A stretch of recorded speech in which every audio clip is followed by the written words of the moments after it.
Well, hi, everybody. Welcome to the 92nd Street Wise in conversation with the delightful Melissa Joan Hart. My name is Jessica Radloff. I am the West Coast editor at Glamour and major holiday fan. I don't know if you can see, I came prepared with my Hanukkah sweater today. And Melissa has her own holiday backdrop too with some Santa stuff and Yeah, not in her bathroom. She's in a closet. yeah, funny enough, I left all of my tacky sweaters and all of my Christmas jewelry in Lake Tahoe where we filmed these movies, and I don't have any available right now. I don't know what I'm gonna do. I'm gonna have to go like hunt down the Goodwill, and we just moved, so I don't know. Like, I'm still trying to search all my stuff out, and then I'm gonna have to go fill in the gaps a little, I think. Oh my gosh. Well, you have a very good reason since you just moved, but I saw on the 92nd Street website, it said they called you the Queen of Christmas. And then it also said holiday sweater optional. And I was like, okay, come on. That might as well just mean holiday sweater, like mandatory. So I know, like, I could just like take one of these bristle brush trees maybe and stick it to me, and I'd be like, all done. well, wait, can I just show you? Look at this. Wait a second. It lights up. The menorah lights up. Wait, can you do it one at a time though, or it's just all or nothing? No, it's just all like at That's once. cool though. I'm so afraid, like, when is it going to die out? Or is this really like, Oh yeah.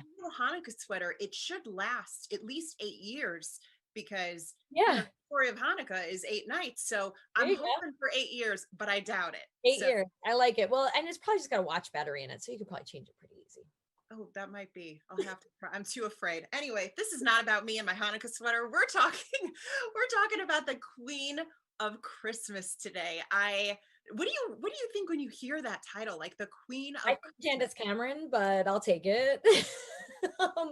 I think she has a few, I don't know if she has more than me, but she definitely like hosts a radio station. So I feel like because she's got the Christmas music and the movies, like maybe she gets the time. I mean, I think I think we both get called that a lot, and I think that's why we enjoy having dinner and chatting it out and showing that that holiday movies, whatever network you're on, can get along.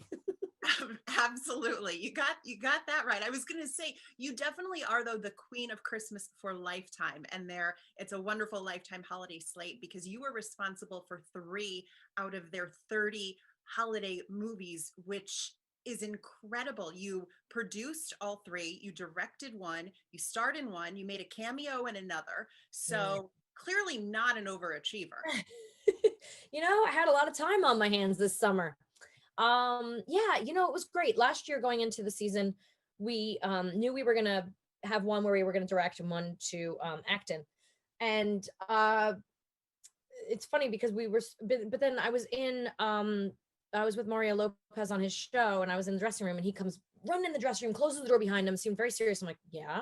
He's like, I need you to direct my movie next year. And I was like, okay. He's like, and I want your mom to produce because she's the best. I was like, okay. So we got it together, but because of COVID, obviously a March 20th start date didn't happen. We waited and waited and waited. And as soon as we got the green light from the state of Nevada and the unions, SAG and DGA, we were the first production up and running. So we made Feliz NaviDAD in 3 weeks. We were in post on that by the time we went, and then 4th of July came around, and then we were into Dear Christmas, which I starred in. And then right after that, we took 1 week off and went right into Once Upon a Main Street with Vanessa Lahey and Ryan McPartland and Patrick Duffy. And it was, the thing is, we had our bubble. We have our very small crew. We work super low budget. Like we make these things work for, I mean, you wouldn't even believe the budget on these movies, but we make it work, and we get these amazing cast members, and we get this amazing crew. And out in Nevada, like, to find a crew in Nevada, that comes together and stays together for this whole time. And we just felt really safe, and we just kept going. And Lifetime just trusted us with them and was like, do another. And so it was really exciting. It was just, everyone was so happy to be back at work. It was like, some people were scared to come join us during the pandemic. Like some actors and whatnot were like, I just don't feel safe, or I take care of my mom and I can't, Right. And but for those that felt safe and felt like they wanted to just have some semblance of normalcy again, it was like, let's all get together and do this, and let's be as safe as we can. We got tested weekly, and by the second movie we were tested 3 times a week. Actors hair, makeup, wardrobe, sound department, anyone that touched the actors because they couldn't wear masks. We're all masked up. We're all temperature checking in the morning. We're all filling out forms and keeping our distance and sanitizing everything we touch and eating our lunches separately and that kind of thing. But on the weekends, we're spending our time together too. So it was like there was no outside exposure. It was only what was on the set. So we really had this really safe bubble and we were able to make lots of Christmas movies. I want to put a disclaimer at the bottom of the screen that says, kids, do not try this at home, because you make this sound so easy doing 3 holiday movies. Like, you're like, yes, we did this and it was no big deal. And we got tested 3 times a week. And then I finished one movie and I just went right into the next one. I mean, it truly is, when you sit down and think about it, it's amazing what you accomplished. And when I watched Feliz NaviDAD, that was a huge production. I mean, you know, when we had spoke like 10 days ago, you were saying that with Dear Christmas, which is your movie with Jason Priestley, there weren't that many extras, so it was a little bit easier to maneuver. But for Feliz NaviDAD, there was a lot of people and production numbers. Yeah, and unfortunately we couldn't because of where we had left it right when the pandemic started. If we were going to get them running again, we couldn't exactly rewrite the whole thing, wait for a green light on that, figure it all out. It was already all done, you know? So it was like a matter of like, let's just get up and running on it. I mean, we had performances that had to happen, you know, the a cappella performances, 2 groups that have to compete, bell choir plus a singing group. And so they had to have bell choir lessons and we had to have an audience, and there was a lot going on in that movie. So, you know, we worked our tails off on the first one, but luckily we'd had a lot of time to prep before the whole thing came about. Like, I had already scouted most of the locations.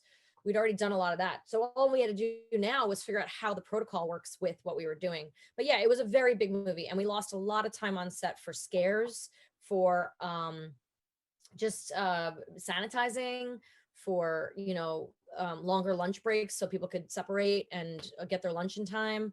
Some days everybody decided to forego lunch. We were like, forget lunch, let's just get done early tonight, you know? So we did what we had to do to get it done. And because we got it done, it was a little easier to roll into the next one. I mean, sure enough, we had to, you know, get the script and the props have to change and locations have to change and the directors change and the cast changes. But to have the same crew and to be able to prep while you're at another movie, it helps you a little bit. So for Dear Christmas, the crew had about 3 weeks to prep, but that was over a 4th of July break too. So there's a little time to like order clothes for my sister-in-law, Sally, who's the wardrobe designer. Like, she had a little time for that one. But then to roll right into Once Upon a Main Street, it was like, while we're doing Dear Christmas, luckily it was a very easy movie for a lot of the departments, because there's only 6 characters. They had some time to shop for the other ones, return stuff for this movie, you know, make the changes, do the budget, you know, all that stuff was getting done while we're doing Dear Christmas, because Dear Christmas ended up being a very kind of simple movie to produce. Because there were only, as you said, like one of the little kind of Easter eggs in it. And I always blow people's minds with this when they don't know this before they've seen the movie. Yeah. But for those that haven't seen it yet, when you watch it, you'll notice things like I run into the ball and everybody's already gone. Or mom, like, you know, make the Christmas cookies quick because the guests will be here any minute. Or you know, so there's all that. Or like, aren't you going to come out of the podcast booth and come to the party happening out here? You might see one person walk past the door, but that's my mom, my real life mom. Or you might see like our first AD asleep on the couch pretending to be my brother-in-law, but that's like our first AD. So we, no outside exposure, very limited in our exposure on that set. Very isolated locations, which was awesome. We had this beautiful house. We shot almost everything in the house in, like the outside decorating, my bedroom, the kitchen, the living room, like, yeah, all that fireplace. Oh my gosh, it was a gorgeous house. So, you know, we were stuck in that location for 7 days, which was awesome. We did have some bears come to the door, true story, and bats. Whoa. You just glossed over this. Hold on, go back. You had it. I love how you're like, I had a cup of tea. I'm very like, what? You make it sound like the UPS man came to the door. We just had some bears come with, what do you mean that bears show up? Even though you're kind of used to it, but it's exciting, but and scary. Yeah, the bears came to the door, and my stepdad and my mom who produces these movies, and my stepdad were there, and they were actually staying in the house that we were. It was also their like Airbnb in a way, as well as our location. So he goes out in the morning, and because our caterers had kind of like left some trash in a dumpster, we're supposed to have a closed, locked dumpster, but they open it up. The bears are really smart, and they were all in there. And my stepdad got locked out of the house with the bears right in front of him. And it was like a scene out of The Great Outdoors or something. And he had to like go bang on a window to try to get my mom to let him back in the house. But yeah, we would go at night, we'd drive down the street and like have our lights on and like see the bears. And they were always around because we had a lot of food. I mean, we had not only Christmas cookies and chocolate and really good cocktails, we had catering. So they were always kind of trying to get in the catering truck. Oh my That was one we had. And then the other one was the best, which was really fun. It's actually the director, it's kind of one of her favorite little Easter eggs, is that the whole time we're doing the alcove scene at the end of the movie, he comes in a Santa suit and I'm in my pajamas. The whole time we're in that outdoor area, there is a baby bat hanging right above us. And I'm not freaked out by that. I'm freaked out by spiders, and there was a big spider, but that got rid of, so we were okay there. But the bats, there were 3 bats in there and 2 of them flew away, and I realized the other one didn't fly away, and the other one kept coming back in to check on it. And I was just fascinated with it. I just watch and see if I see his eyes, or like he tried to stretch out his little wings a little bit. I think it was a baby and he couldn't really fly, so the mom kept coming back to check on him, and I kept looking up there like, is he okay, little bat? And here we are like kissing underneath the bat. So if you think about that, when we were like, the bat's right there. And my nephew, who was our sound guy, who's my husband's sister's son, who's 20 years old and needed a summer job, is holding the boom up above behind Jason as I'm kissing Jason. And there's my nephew like looking right at me. So this is all what's going on in my eyesight, my POV. This is amazing. Well, you know this already. I was telling you over the phone that Dear Christmas is one of my favorite holiday movies now. I just love the chemistry with you and Jason Priestley. The movie is so cute. The cast is great. It's beautiful to watch. But now I need to go back and rewatch this. Knowing lots of Easter eggs. Secrets. Here's another one. Go on, tell me. Billy, my brother-in-law, who shows up at the end of the movie, who's like pretty much passed out on the couch the whole time, or just holding the baby, doesn't speak. That is Samson, our first AD on the movie. But we actually ended up needing him to talk. But Samson is British, and we needed someone in a recording studio. And I was already recording my ADR, which normally you'd go to a professional studio and you'd ADR it. Right. But my husband has a recording studio in our house, so I went and recorded my lines in our basement recording studio. And while we were down there, my mom, the producer, called and said, I need Mark to say these lines. Well, Mark didn't realize they were actually using it in the movie until he saw the movie. And he was like, that's my voice. We're like, yeah, what did you think you were doing when you said, come on, we got to get to the hospital, or whatever the line was? And he's like, I didn't know you were using my voice. I thought it was a placeholder. I'm like, no, you're Billy. Samson's Billy on camera and you're Billy audio. Oh, wait, does he have a credit in the movie? No, I don't think so. I think the union might get mad. That is so amazing. That's already. Wait, I got to ask you this. You make this, like I said, you make it sound so easy. Do you get nervous the night before you start filming a new project, especially when you're the director? Directing, yeah. Low-key, chill person. Oh, I'm already nervous. I'm directing 3 episodes of Young Sheldon next year, and I'm already nervous. Okay. But especially when you go to someone else's set and it's someone else's project, something like the movie, yeah, I get nervous. Yeah. You know what? I actually made my son PA on this movie a little bit. I made him come and help out and, bring people coffee and, help the guys carry the cables and stuff like that. So I wanted him to work. So he PA'd for us, and we showed up on the first day, and it wasn't him. It was actually my nephew. It was his first time on a set. He was going to do sound, but he started off doing being a PA as well. And he's, eventually moved to sound, but he started off as a PA, and we pull up on the first day and I go, are you nervous? He's like, oh yeah. And I was like, yeah, me too. Well, let's go fake it. Come on, here we go. We walk in, both of us. He's never been on a set before. And I'm trying the whole drive to the location. I'm trying to like school him on lingo on the set. I was like, well, if you hear someone say 10-1, that means we're going to the bathroom. Or if you hear, someone say a C-47, that's a clothespin. Or, I'm like trying to give him all the lingo I can give him, which most of it's so outdated now, people don't even use it. But, if they say quiet on the set, you got to yell quiet on the set. Or if they say rolling, you got to yell rolling, and make sure nobody moves or talks or, So, but he was nervous and I was nervous for sure. Yeah. I mean, you get a little less nervous as you get more seasoned, but also, yeah, first day is always a little, and then there's other days, like the days doing the acapella stuff. I was like, there's always a scene or 5. There's always one scene a day that I'm nervous about. Then I'm like, when we get to that, we get that done, I'll feel better. And then there's always one scene per movie that you're really like, that whole acapella thing coming together. I was like, how am I going to choreograph dancing, singing, performance, cameras, lights, audience story. Like, so luckily Mario Lopez's wife is a dancer, so she came in and helped us with the choreography. So I was like, okay, that's off my plate. Like, I don't have to worry about the dancing, I just have to get it on camera. So now where do I put the cameras, and how are we telling the story, and how is it cutting together, and how do we light it, and how do I get the audience's reactions without them actually being in the room, and so it's a lot. Was all of this stuff that you picked up just being on set since you were so young, or did you actually have directors sit down with you where you got to take time to ask them questions? Where'd you come to find all this great knowledge? Yeah, I mean, it's a little bit of both. A lot of it is experience, a lot of it's being around it, a lot of it's knowing the lingo. I know that when I go to the set, if it's not my set, I make sure I learn everybody's names right away. I'm gonna need to know who the prop person is, so I'm not like, props, I need a straw for the scene. I can just be like, Joe, can you grab or the camera guy's name, or the sound department's name, or I try to make sure I memorize the call sheet, like the list of people's names. But I will say it goes back to at least Clarissa Explains It All, because we had a lot of downtime on that set. I'm not sure why, but it was a very slow moving production. And I would sit with the directors or the camera operators or the sound guys or the lighting guys and mess with the equipment.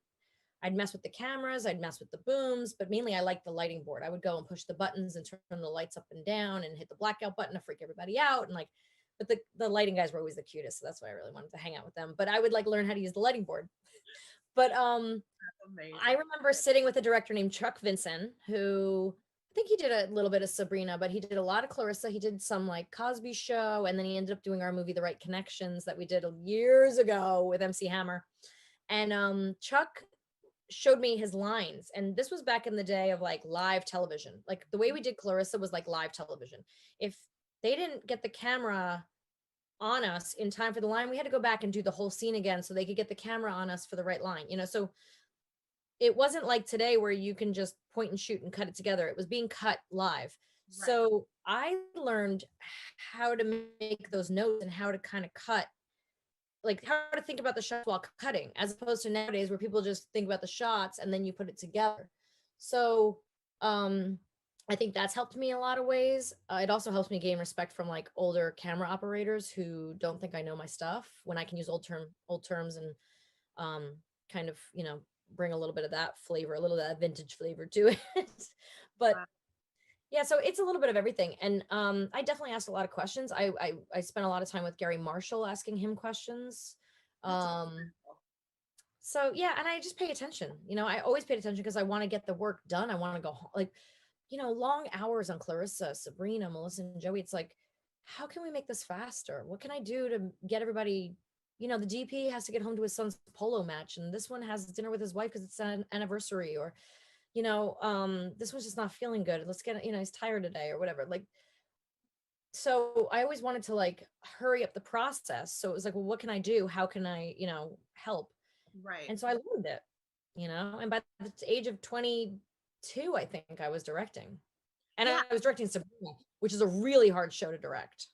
Wow. Yeah, you were saying to me that you started directing in 2001, I think it was, on Sabrina, but these facts that I was looking up, because it is really remarkable. And this is why I think you are the Queen of Christmas, is that you made your directorial feature debut with Lifetime for their 2014 movie, The SantaCon, with Khalil White. But before that, when you and Mario Lopez were in Holiday and Handcuffs for ABC Family, that was the highest rated movie on ABC Family at the time. And not only that, but it was second in all of cable except to Monday Night Football on ESPN. I mean, you really kicked off this whole Christmas holiday movie craze, which is, it's amazing. I mean, it really, I was doing my research on this and I was like, wow, did you see by any chance, because I had been told that Holiday and Handcuffs might still be the highest rated original Christmas movie?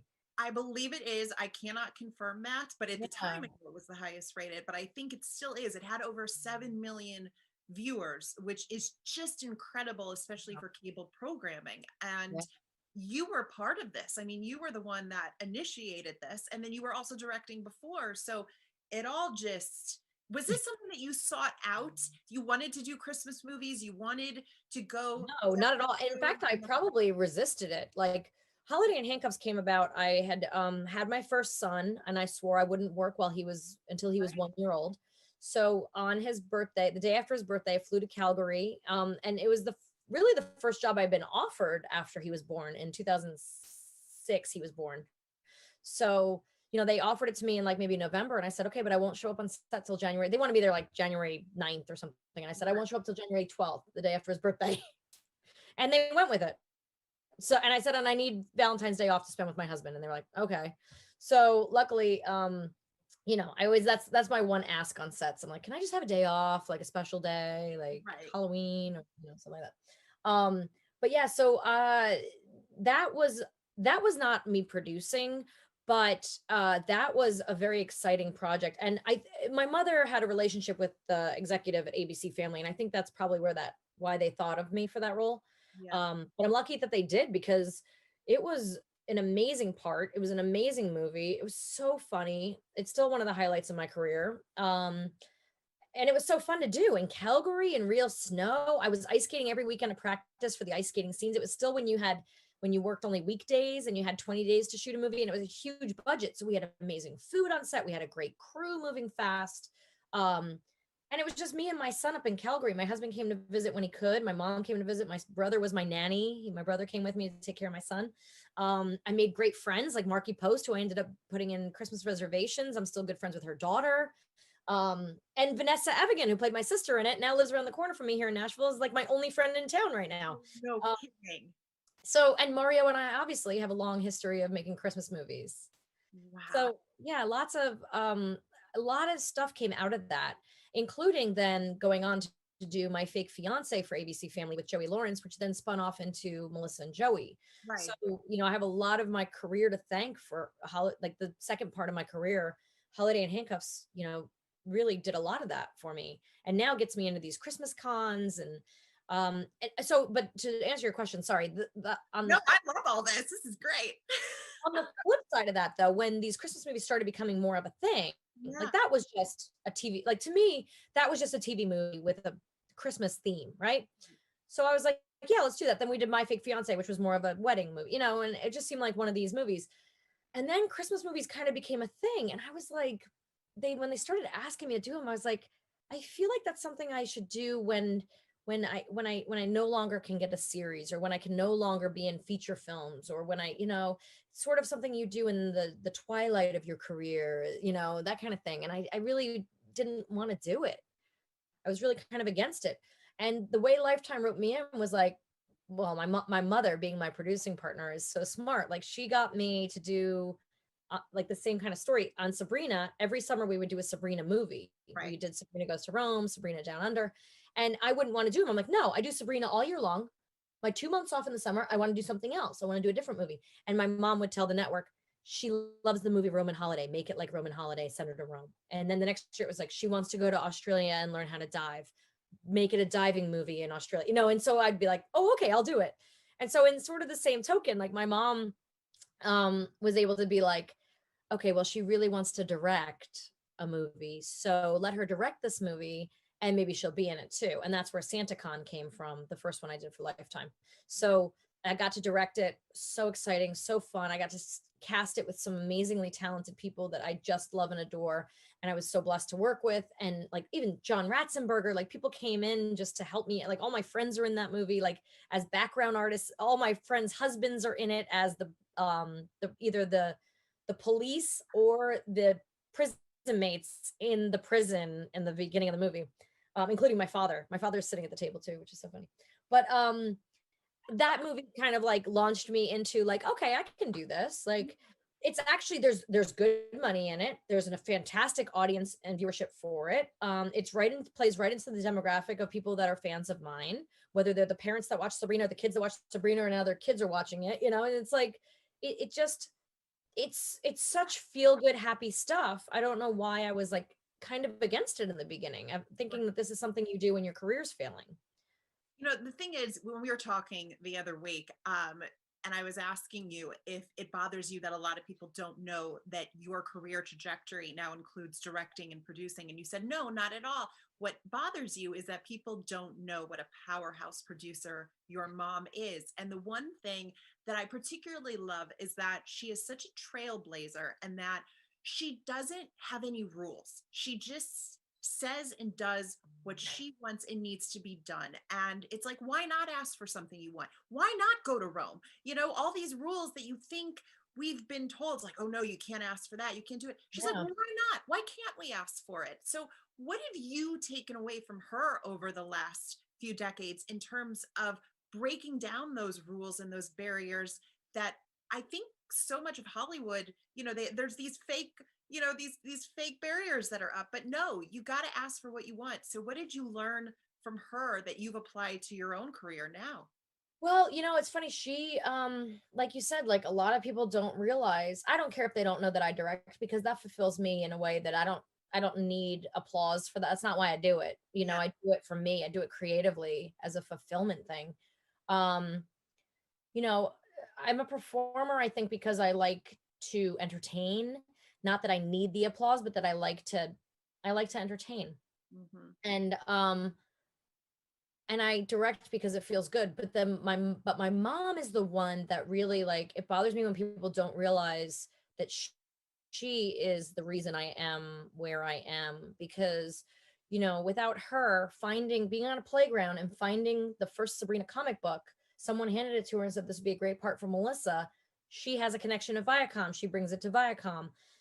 She tells Viacom this would be a great movie, and while we're doing the movie, she's like, this would be a great series. And she shows them by cutting it together. When she's in the editing bay for the movie, she cuts it together and shows them a series pitch, Yeah. and they buy it in the room, and it becomes a TGIF hit. She always saw that, and I was like, all right, whatever, we'll see what happens. But she was right. I mean, it worked.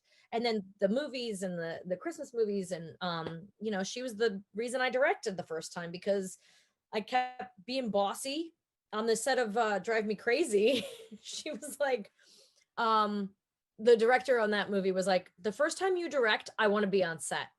And so that was in, I guess, 1998. And he was like, I want to be on set when you direct. So I guess the first time I directed was probably like 99 or 2000. Because I Okay. remember calling him being like, I'm directing next week. You coming? And he's like, oh, I'm out of town, but I wish I could, because I would love to boss you around now. But it's only because she got me my DGA card. She was like, here you go. You're now in the guild. You're directing the next episode. And I'm like, what?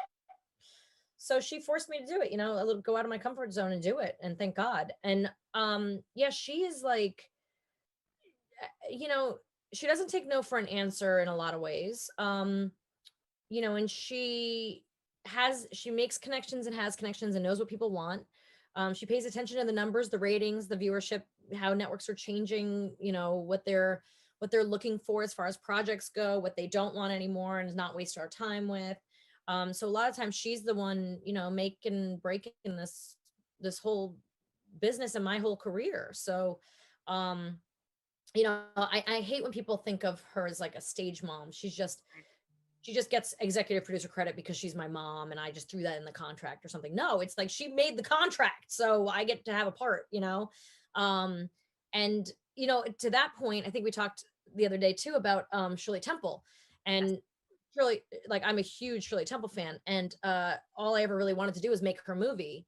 And I guess I had mentioned her a lot in the press, and she invited my mother and I to her house in Northern California. And we went, and it was like the biggest day. I kept saying to everybody, I hadn't been married yet, but I was like, this is bigger than my wedding day. This is bigger than my wedding day. I'm going to meet my idol. Like, this is invited to her house. Like, this is bigger than my wedding day. And I went and met Shirley, and it's just amazing. And she gave us the blessing to do her movie, which she had never given anyone before. And the one stipulation on it was, you cannot make my mother look bad. And I think because we were a mother-daughter team, because my mom and I are both there together, she sees that we're going to protect a mother-daughter image. We understand a mother-daughter relationship, and we're coming into this together in a similar way that she and her mom did. And it's like, she's not just a stage mom. She protected me. And, when a lot of the Me Too movement and whatnot, when people were sharing their stories and everybody would ask me, do you have a story? And I'm like, not really. I had to think back. I'm like, why don't I have a Me Too story? It's because my mom was always there. Right. My mom was right next to me, protecting me. Like, I didn't have to use a casting couch or worry about being taken advantage of, or being stuck in accidentally in a room with someone I shouldn't have been, because she was either in that room with me, or she was in that room for me, so I a lot of the time I didn't get put in any kind of situations. Everyone's like, how did you avoid drugs and whatnot? My mom was right there next to me. Like, if it was Friday night and we got done with the show early, we went out drinking and dancing, but like, we weren't, I wasn't like letting loose because mom's there, and she's not letting loose because her daughter's there, so we were like well-behaved mother-daughter, work hard, play hard, and Yes. sleep hard. That's my other talent, sleep hard, right? So. I love that so much. I also love your mug. We were talking about that before we started recording, with your kids on it. It's so it's always cute. my Christmassy kids. Yeah. I love that. If you could go back and tell your teenage self anything, whether it's just that everything's going to turn out okay, or whatever it is, what would you go back and tell a young Melissa? I was very boy crazy, and I was so worried about falling in love. I would have such heartbreak. I would tell her that it's all going to work out just fine. Don't worry so much on the boys. Focus on other things, like, I don't know, read more books and take in more cultural, plays and movies. And I mean, I definitely didn't miss out on any experiences or anything like that, but I mean, probably like work-wise, I would maybe not have turned down so many horror movies that I was offered. I was offered a lot of horror movies this before the Christmas. Right. I read that. Why is that? Why were you offered all these horror movies? I remember auditioning for the first one, Scream. I mean, it wasn't the first one, but it was like the first one of that sort of like big block of genre, like horror movies. And I remember auditioning for Scream, and I didn't get the part. And then all these sort of like movies that was, riding on the coattails of the popularity of that one came out, and I was like, no, like, that one was so good. That one was so well done. That one was so original and different. And now you're gonna just take every kind of like guy with the hook and the, I'm not like, no, like, I don't want to be in the B version of that, or the C version of that, or and so I thought I was too big for it, but it would have been fun. I do love the horror genre. So I actually later on, my mother and I produced a movie called NaviDAD, and we actually did do a horror movie. But and it's so fun to be a part of those. Like, I actually love scaring people and being part of the scary, Halloween, all that. There's no spiders. So no spiders, no real spiders. Yeah, we got that. Yeah. Maybe scorpions too. I don't know if I can do scorpions, but snakes, yeah, sure. Bats, fine, whatever. But I talked myself out of a lot of these movies, which maybe talked me out of a feature film career. I don't know, but you know what, to be honest, everything that I did got me to where I am today. The husband I have, the kids I have, the life I have, the health I have. I can't really regret anything, because I have so many blessings I can't count. So. Right. Well, I was going to say too, you really are Hollywood's secret weapon now, I feel like, because you are directing shows like Young Sheldon and The Goldbergs and Schooled and all these amazing movies for Lifetime too. I mean, what you've done is truly incredible, and you are making a mark for yourself, just in the way that Ron Howard did with certain shows. Henry Winkler, you mentioned to me. Gary Marshall, Penny Marshall, Gary Marshall. Yeah, those are my idols. Like, I mean, and even like Malcolm Jamal Warner and Fred Savage and what they did with directing Young. And Jodie Foster. It was really, a lot of it was Jodie Foster. Hearing about Jodie Foster went to Yale. Jodie Foster directs movies. And hearing about some of these people, you're like, well, can I do that? I want to do that too. Like, that sounds really fun, to be able to tell the story and be the storyteller and be creative in that way. And I just wish I could write too. I'm working on that. That's part of my quarantine, is like, to be a writer director would be incredible, but I have such a hard time with getting my thoughts on paper. I can talk like all day long, but I can't write it down. Those people were definitely my influences. And I am really, I have to say, I am really proud of myself in the fact that I've been able to direct so many amazing shows, but also I can change formats, and a lot of directors don't get that chance, but I've been able to do single camera comedy and multicam comedy, which a lot of people aren't able to jump around as much. Right. And so it is nice to be able to do the multicam and then go do the single cam. And that's a different art form, and it keeps it interesting and keeps it different. I think the thing about artists is they always want to change it up. Yes. Artists always want, the next new thing. They're creating. And that's why it's hard for like actors to stay in one role for a while, or a director to stay in one show for a while. So it does, to be able to do a long form movie for a Lifetime, a Christmas movie, and then go do something like Young Sheldon, and then go do Netflix's, The Big Show. Right. So I get like do all these different things, and it's really fun and exciting. It's an exquisite skill set that not a lot of people have. And like you said too, the connections, that goes a long way. And just, I was always told it's not who knows you, it's not who you know, it's who knows you. And you've really, you've made yourself such a staple. I want to go back though to when you said that you were so boy crazy growing up, especially as a teen. Is there anybody now from the TGIF universe, from the SNCC universe, that you would love to star in a movie with? I know you said you watched 90210 when you were a kid, because Wednesdays were the only night that you had off. So you would go home, you'd have your cookie dough. This isn't our Glamour interview. I watched a lot of television as a child, and then during Clarissa, I just didn't have the time. I worked 6 days a week. Yeah. 90210 Wednesday night was the only predictable night I could get home, make my cookie dough, sit down. And if there was a girl on Clarissa that week, I was like, if we ever had a girl guest star, which we very rarely did, I'd be like, do you want to come home with me? Do you want to roller skate? Do you want to, rollerblade? That was big at the time. Do you want to rollerblade? Do you want to watch 90210? What do you want to do? That was always my question. Do you want to watch 90210? You want to sleep over?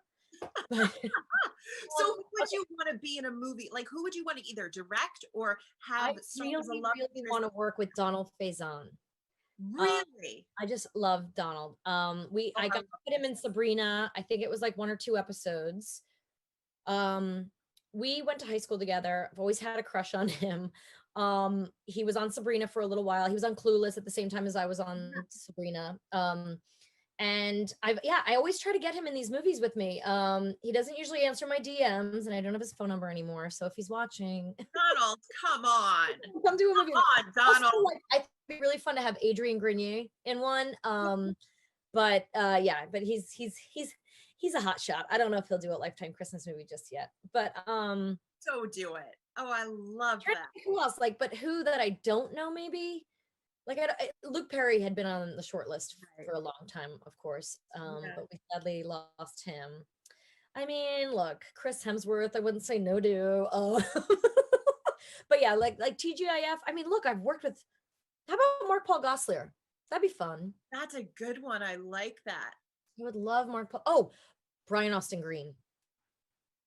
I really want to work with him. Actually, we have one next year that I was kind of thinking of him for. That I'm like, I think that would be awesome. And actually, he was my first friend in LA. When I first moved to LA, I knew I was moving to go do Sabrina, and he and I were on some random ferry in New York doing the Kids' Choice Awards with Rosie O'Donnell. And I was like, I'm moving to LA next week. I don't know anybody. He's like, well, you know me, you could be my friend. And so he took me out in LA. Well, actually, really, I think I went over his house for a few parties or something. And so he introduced me. He's like my first friend. So he was on one of our very first episodes of Sabrina. He plays the guy I make out of Mando. That is amazing. Yeah. And I haven't really seen him since. So it'd be really fun. I was going to say too, one of my favorite things is I was doing this last night and I'll tell you why, there's a really good story behind this.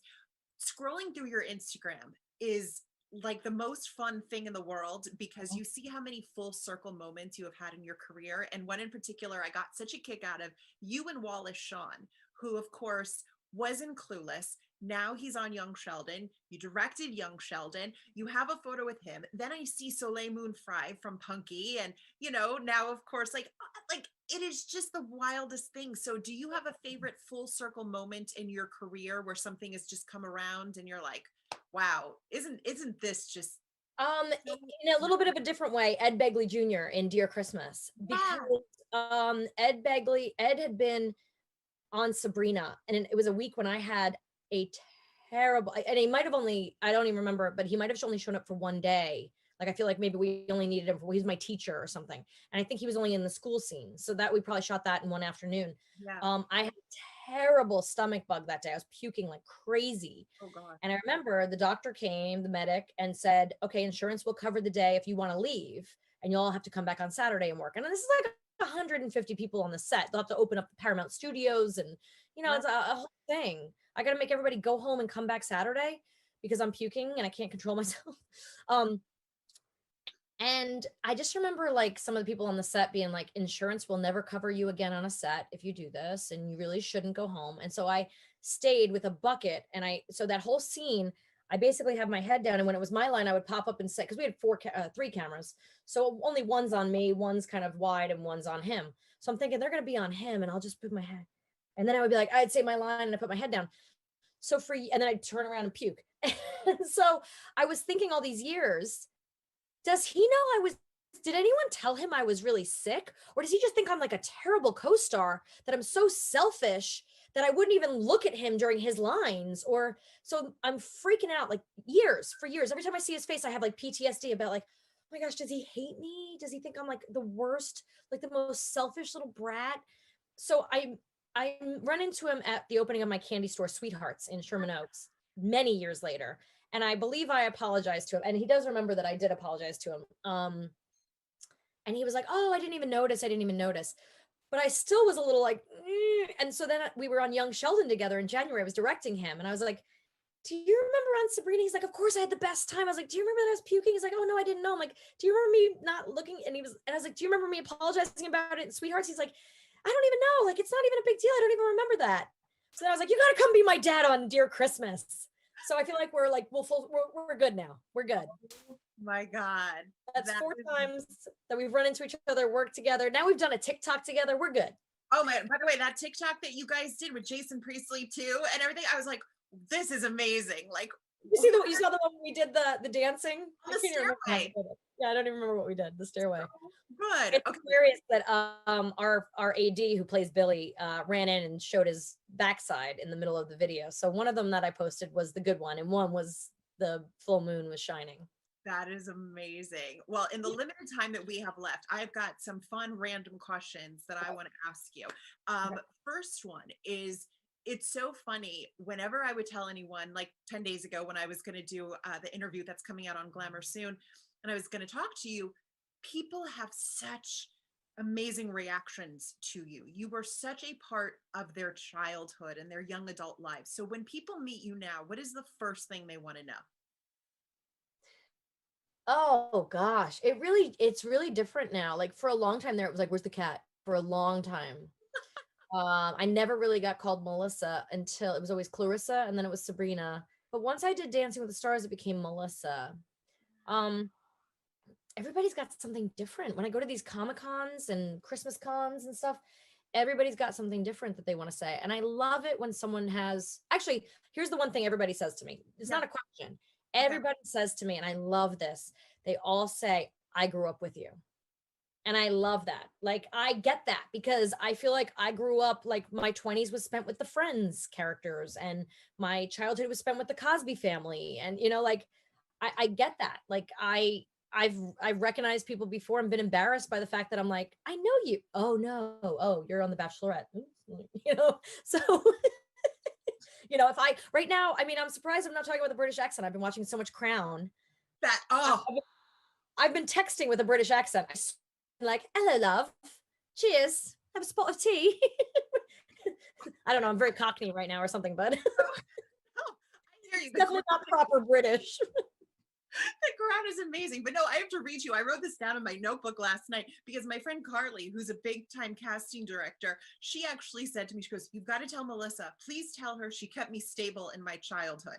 That was her thing. You kept her stable. Then our mutual friend, Steve Milaro, who is the executive producer and showrunner of Young Sheldon, I texted him last night. I said, Steve, I'm sitting down with Melissa. Guess what his question was for you? What?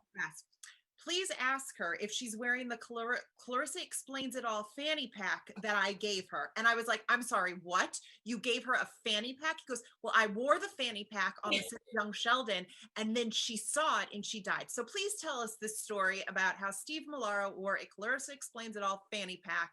And Yeah. what is this fanny pack now? It's brilliant. Steve worked at Nickelodeon as well when I was on Clarissa. He was on, what was the show he did? I want God. to say Pete and Peter or Salute Your Shorts or something. Yeah. I can't remember, one of those. But he now is the showrunner. He worked at Big Bang Theory and now he's the showrunner for Young Sheldon. And he's the guy, like he's the big head honcho over there, unless Chuck Lorre's on set. So you know, you always want to make Steve happy. And but Steve and I have this great rapport and kind of a history and sort of a shared history of these Nickelodeon days. So he's just a goofball, right? And there's this thing you can get, like a fan club Nickelodeon box. I don't know what it's called, but like you can get like memorabilia stuff. So he actually, I don't know if he subscribes to it, or I think he gets all this Nickelodeon memorabilia. And one day he got a Clarissa Explains It All fanny pack in this kit or whatever. So he wears it in and I don't even notice it for a while. He keeps putting his hands on his hips and all of a sudden I'm like, I mean, because why am I looking at his waist, right? I'm like looking at my script or I'm looking at him. Like, is that good? Is that good? And he like, you know, he's wearing this fanny pack and I was like, oh my gosh. So we took a picture with it. And then I think we did a post where we actually crossed off Explains It All and wrote Directs It All or something like that. You totally, well, he said to me, he goes, it's on her Instagram. Go look. So last night for an hour, I was going through your Instagram. Back in January. Yeah. It was, but it was coronavirus jokes at that time and it hadn't even like become a thing yet. Oh, it was just the funniest thing. He's like, I wore a fanny pack with Clarissa. I was like, this is good. By the way, do you have any of Clarissa's fashion that you kept or anything? Because man, she had some good fashion. Yeah, I actually, not in this closet. I have another closet that's a costume closet in my house, and it has all of the Betsy Johnson that I wore. So, you know, a lot of that was like vintage and whatnot. I wish I'd kept the Keith Haring t-shirt. I had that, I think, for a little while. But I still have I knew Betsy Johnson was like my favorite. Everything I wore that was Betsy Johnson was my favorite. It was well made, it was cute, it was girly. And I kept like every piece of Betsy. And beyond that, like I went to her, I think 60th birthday party and wore one of her old dresses. I wore one of her dresses to my very first award show where I won my first award, and I wore her dress to like my prom, and like all big moments in my life I've worn Betsy Johnson. And so I have a huge closet collection of Betsy. It doesn't even fit me anymore. I don't know what to do with it, but I still have it all. That is amazing. I love, well, you've 8 siblings, right? Or you're one of 8. So nieces, you know. I've passed some of it down and then I get upset when I see them wearing it and then I find out they give it to Goodwill or something. I'm like, oh, really? All my Doc Martens got like worn through my sisters and then, you know, I don't know, handed off to Goodwill or something. I was like, you gave away my Doc Martens? Oh my gosh. Now, do you ever go back and rewatch an episode of Clarissa or Sabrina or any? No. Is it because it's too hard to, or just? If I didn't have to like live tweet my movies, I probably wouldn't watch those either. It's weird. It's weird. Like in a way, you know, it's kind of like, I don't know if it's the same way for you. Like when you've written an article or something, you've done it. It's done, checked off. And even though other people are now, you know, enjoying it, you've done it. Like, that's another reason I'm not in my house. They're all framed, every article. It's all over. I go to bed reading it. I wake up now. I know, it's kind of like that's work and I leave that be. It's not entertainment for me. It's because all I can think about is the stuff that was going on. Or it upsets me that I don't remember it, that I worked so hard on something for so long. I memorized this whole script and I worked so hard on this character and I worked so hard on these scenes and these stunts and this, you know, took so long to get ready for that, you know, to look like a pencil or to be a snowman or whatever. And then I can't really remember it. And it's so frustrating. Like watching it a little bit it's not enjoyable for me. I do want my kids to watch it. I am going to make them watch Holiday and Handcuffs though, because I am really proud of that one because it's so stupid funny. I love that. And SantaCon. I am actually really proud of SantaCon and Very Nutty Christmas because those two movies are not like the usual. They don't have sort of the happy ending you would expect. They take their own path and I really like that. And also SantaCon and Feliz NaviDAD are two of the only real movies that I can think of with a male perspective, where the male is the lead, which I know a lot of these, we want the women to be the hero and the protagonist. But in SantaCon, he's actually kind of more of an anti-hero. Mhm. But you start to root for him because he's so likable. Barry Watson, who's amazing. Um, and Feliz NaviDAD, of course you can't, Mario and his dimples. But you, you just like, these are two movies that are about men, and I'm really proud of the fact that you don't really notice that. Like, I didn't think of that when I was making the movies. I only Right. read about it in articles later on and was like, oh, SantaCon's about a boy. Never thought about that. It's so true. Well, that's the great thing too about Lifetime is that they really do take a different approach. I feel like you recognize yourself in so many of their movies. You They have a see, lot of diversity, especially this year, but usually they have a lot of diversity in a lot of different areas. Whether it's, I think this year they have a movie about a couple. The mom sets them up, right? Fran Drescher's movie where she sets yeah, up. So it's like the first gay couple. There's a movie about I believe there's an Indian American family. We have the Latin family in Feliz Navidad. So there's a lot of diversity. So there's a movie out there that I feel like almost anyone in America can recognize themselves. it's so true. I mean, even for a Jewish kid, I didn't have any growing Yeah, up. yeah, Really. And last year Lifetime had mistletoe and menorahs, and it was so yeah, neat to see that because you're like, wow, there is something for everybody that yeah. really does make it special, and it does resonate whether you realize it or not in the moment. Yep. Yeah, absolutely. And I love that Lifetime does that. And that's a big part of why I keep working for the network. And I love being a part of this network because they do have a lot of inclusion and a lot of they think a lot about what their audience, who their audience is, and what they want that message to be. Yeah, I love that. Well, last thing before we wrap up, even though I feel like we could keep talking all day Oh, long. just let me get another cup of tea and I'm good. Right, listen, I want to go to your other closet and see all the Betsy Johnson dresses. I mean, we could spend all day And doing it's it. all my costumes from Sabrina too. It's I, like, oh, I mean, everything from a jail uniform to I Dream of Jeannie to, the slave Leia dress that they built me for my first trip to the Playboy Mansion. oh, A dress they built me for my 2001 masquerade ball I threw, which was enormous and it was this huge jaw. It's fantastic. I have a ton of stuff. That's another time. That closet's not quite set up yet. I'll give me some time. oh my God, we got to do this again next year. That's for sure. So here, it's a two-parter question then. Okay. One thing you said to me, again, in the Glamour article that's going to come out, is that so many moms of actors, say of young actors that you work with on set, will say to you, how did you turn out so great and so normal? Aside from the fact that you said you have I your don't know mom. about great. Oh, well, Normal. I'm adding that. I'm Oh, adding that you turned out great. Whether you're going to say it or not, I'm going to add it. okay. But you said to me, you're like, they always ask, how did I turn out so normal? And aside from the fact that, yes, you did have your mom with you, which was such an asset, so much of that is you. You were a young adult, you were making your own decisions. So what do you say to them when they ask you how you did manage to navigate this crazy industry, which was even crazier back then? Yeah. What do Um, you say to them? How did you do it?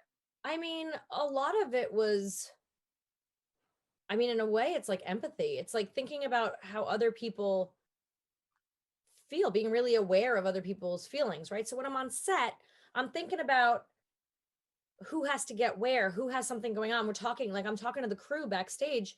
I get to know the crew more than I ever got to know our guest stars and stuff because they're only there one day. I'm hanging out with the crew every day for 7 years. I want to hang out with the crew.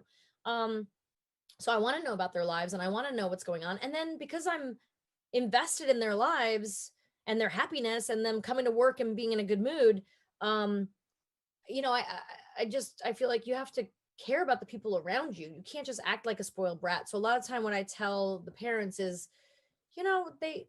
they still have to respect adults, even if they're the star. There's an adult. They're surrounded by adults, and just because they think that they're a hot shot, that doesn't excuse bad behavior, talking down to adults. Like that's not okay. I would never have. I'm sure I did, and I'm sure there's some crew members that you could dig up that would tell you that I, had my moments of being a spoiled brat or a diva or I could tell you a story I've never told before on Clarissa. The boy who played Sam went off to do a movie, Kindergarten Cop, with Arnold Yeah, Schwarzenegger, yeah.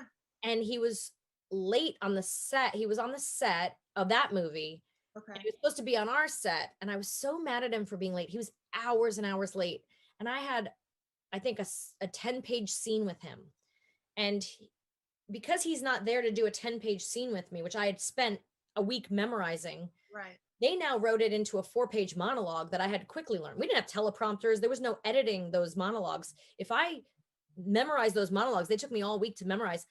I would have to do it all the way through. So I got really, really mad that he wasn't there. And I memorized the monologue begrudgingly. And then he showed up, and then we had to do the scene again. And I was so mad, and I treated him so badly. And I was so like, that's probably one of, I'm not proud of that moment. I think I was jealous, but I was also pissed that I had to do more work, that I had to stay like 2 hours, relearn lines, relearn them again. I was really, I think I was pissed for the right reasons. I don't, but I'm not proud of my behavior when, Right. I understand how production works. I shouldn't have thought he should have been there on time, but anyway, I feel like if you show respect to the people around you, then you're doing right. And in any situation, whether you're at school with your teachers or you're at work on a set, you should always show respect. Or you're with strangers on a subway, or you're hanging out with your in-laws, whatever it is, you should show respect. And it's the same thing for kids, and it's the same thing for stars of TV shows. Doesn't matter how big you think you are, how big your star is.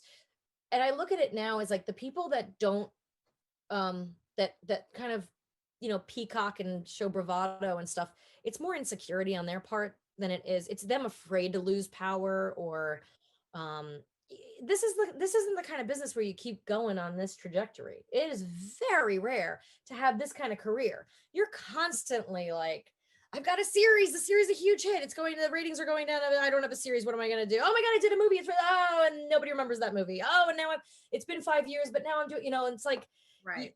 it's not climbing the corporate ladder to get the big promotion in the corner office. You're never going to have that unless you're, I don't know. Even Sean Connery, when he passed away, I was going to say Sean Connery, but then I was thinking, I just read this article when he passed away about how even everybody was like, you can't do anything but Bond, and like, doesn't matter how big an iconic role you have or whatever, people will be like, you're a has-been. I mean, I got called a has-been in 6th grade, and it hurt really bad. And at the time I was just doing commercials on TV, but then I moved on to Broadway. And because my fellow students around me weren't seeing the Broadway I was doing every night, Right. and I wasn't doing Rice Krispie commercials right then that they saw in commercials on TV every day, they thought I was a has-been. And then I was like, it took me years to realize, oh my God, I was doing Broadway with William Hurt and Callista Flockhart in a Joe Mantello. Like, I was doing a huge thing, and I still believed the the chatter that I was a has-been, because I hadn't been doing big, commercials. Right. And so these days, like when people go on my Instagram and they're like, you're like, they don't like my politics, or they don't like me asking them to wear a mask, or that I wear a mask, or whatever it is, right? And they're Right. like, oh, you're such a has-been. Oh, what happened to you? I'm like, you just don't know. It's okay. You don't Yeah. have to read my Wikipedia or my IMDb page. I know what I'm doing. I'm very busy with my marriage, my husband, and my directing, and my movies, and my my moving, and my closet. Like, I'm very busy. I'm okay. It's okay if you don't remember what, you haven't seen anything since Sabrina. You obviously are not, you're busy watching Game of Thrones or something. It's fine. I get it. you know? No, but you touch on a good thing though, which is the fact that for so many people that comment on social media, they don't even look at you as a real person. They don't look at actors as real people. They just think it's a free for all that I can say what I want, and Yeah. not, they're not looking at you like you're an actual person. And that's Keyboard how some warriors, people right? are They're to learn keyboard that. warriors. They're fighting a losing battle from behind a keyboard, from a safe Yeah. little place in their in the corner of their closet. Well, I don't think you're a husband at all. You are an incredible, incredible, amazing woman who has just, I mean, overachieved in every way. And it's Yeah. really, really fun to watch. Last thing then for you is, you mentioned to me the other week that you had 2 goals this year, which was to do more Lifetime Christmas movies and to direct more episodes of Young Sheldon. And you said you accomplished them both. So going into 2021, aside from starring in the 5th season of The Crown, what else do you want to Ooh, achieve and want to do? who could I play? An older Diana? I don't know. You Uh, know what? just I know they already cast Elizabeth Debicki, but oh, did they? listen, she does have two sisters. I didn't even know they're doing it. I didn't even look into it that Yes, far. there's two I more guess I'm not sisters. that obsessed. What's wrong with me? No. You could, damn, I feel, well, you really could have played Diana. I see this now. Like, I have a terrible British accent. I could never have done it. Listen, it doesn't matter. We can get someone to do your lines over a dub it. Dub it. Dub it. I'll just be in the car for the end of it. That's all I need. It's, Gosh, yeah. I watched that show and I really want to direct it, but I don't think I'm there yet. I know I'm not there yet. But yeah, like one of those beautiful shows. Actually, okay, so you know what else I want to do? I have two things I want to do. I have a movie that I have had since I was in my possession since I was about 17 or 8, no, yeah, about 19 years old. I've had this script that I bought, first script I ever bought from somebody. I think he left it on my doorstep and I ended up buying it, and I still own it.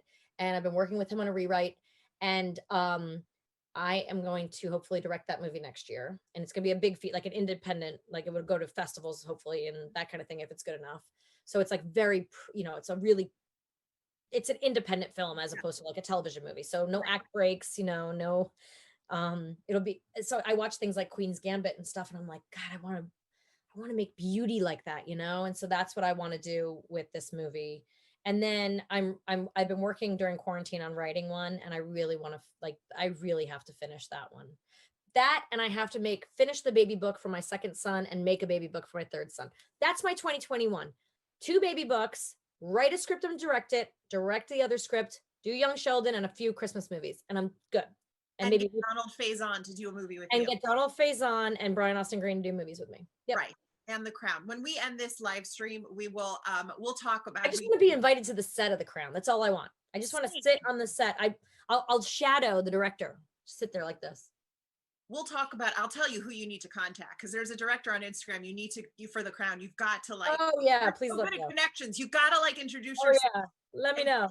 On this. That's so funny. Like when you talked about like full circle moments. What's hilarious is you reminded me of this moment where.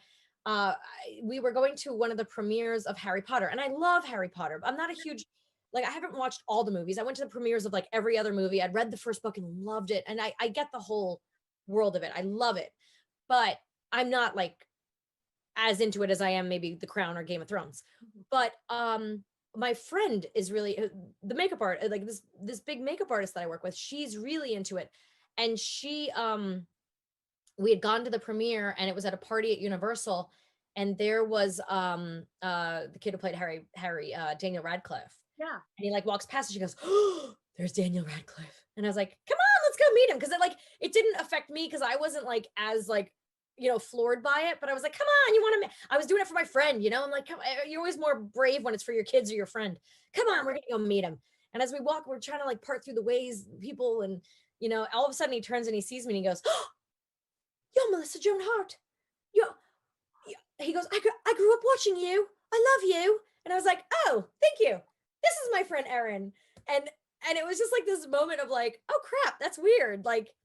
All these people are here to see him and he knows me. And I was just like, oh my gosh, that's such a nice little, that happens sometimes. I remember Mark Wahlberg grabbing my arm in a Parisian hotel in the lobby. He grabbed my arm and swung me around and goes, "Don't I know you?" And I was like, "No." Go my arm. And I walked out. My sister's like, "Don't you know who that was?" I was like, "I don't care. You shouldn't grab my arm." Meanwhile, I'd be like, "Oh, hello."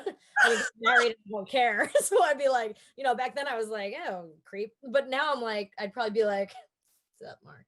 Want to work out? Let's go work out. Let's go. What do you want to do? Eat some hamburgers at your burger joint?" So I had some lovely moments like that I have to just hold on to. God, by the way, you are selling yourself short with that British accent. That was a fantastic Daniel Radcliffe there. I mean, for one line. I don't know if I can. Who the hell cares? Who cares? You stop and start. That's the wonderful magic of television. It's not Broadway. That's true. Just You're be right. one line at a time. I was raised in theater, so I feel like I got to go all the way through. And you're right. We can cut A and long paste. time for that show. So, well, I'm turning on my my Hanukkah sweater again now that we're at the end of this to just say like what a delight this was. I don't even know if you can see it, but Yes, I can. Thank there you. we go. I had the best time chatting with you. I wish we could have done it in person, but I kind of like you being in your closet with I know. I was hiding. My kids, like, I'm surprised they haven't found me, because normally, or I hear footsteps or screaming, or the dog always finds me. So when we're doing these things at home, I always have to find some quiet place, and I'm like, well, it's kind of a dead room in here. We'll hang out in here. It's great lighting. It really, I feel like there's a TV series or a podcast that's got to come out of this room. You In mentioned my closet. yeah, well, to bring this full circle, when you mentioned Candace Cameron Bure having a radio show, I don't know. I really think there's like a Melissa Joan Me and Hart. Candace doing a podcast in my closet. Right. There's something that's got to happen in the closet. Closet. Wait, that sounds so wrong. That is so not our show. That has to be someone else's show. We gotta call somebody else for that one. How long ago do you think they've stopped this recording and said this has gone off the rails? We're gonna stop this now. I don't know if we have an audience or we don't, but I love who that. cares?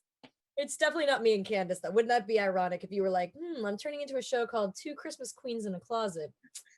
Wonder what that's going to be like. And then you're like, oh, it's Melissa and Candace. Oh God, I can't take this anymore. Well, on that note, this was a blast. Everybody needs to watch Feliz NaviDAD. They need to watch Dear Christmas and Once Upon a Main Street. Did I get That was super cute. I know I'm not in that one, but it's super cute. You produced it, so it's really, I mean, so cool what you've done. 3 out of Lifetime's 30 movies. Thank you. That deserves a Queen of Lifetime award as far as I am concerned. Thank you. Thank you very much. I'll take it. Okay. Well, next year, 2021, in person with Donald Faison in the audience at the 92nd Street Y. Yeah. We will do it. All right. I love it. All right. Bye, guys. Thanks for joining us.